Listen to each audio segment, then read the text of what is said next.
دھوکہ دینے کے 1000 طریقے ہیں، لیکن سب سے گھٹیا طریقہ محبت ہمدردی کا دکھاوا کرنا ہے۔ ہمارے معاشرے کا تربیتی لیول چیک کریں۔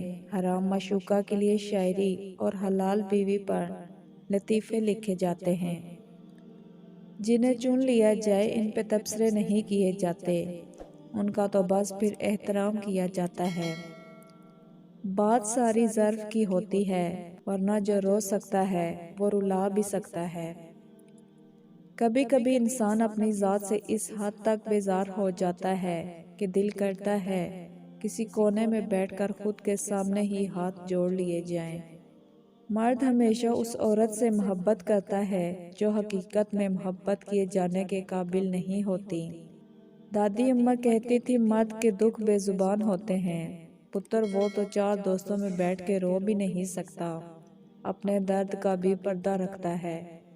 جو سہ رہا ہوتا ہے وہی جانتا ہے کہ وہ کس قدر اذیت میں ہے، باقی صرف قیاس آرائیاں ہی کر سکتے ہیں۔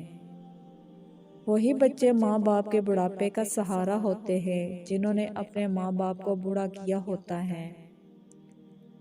نزدیک سے آنے والی آوازوں میں سے قریب ترین آواز ضمیر کی ہوتی ہے، جو کہ بہت کم لوگوں کو سنائی دیتی ہے۔ جس عورت یا مرد کا نام ایس سے شروع ہوتا ہے، وہ عورت یا مرد زندگی میں کچھ بھی کر سکتے ہیں، ان کے لیے کچھ بھی مشکل نہیں۔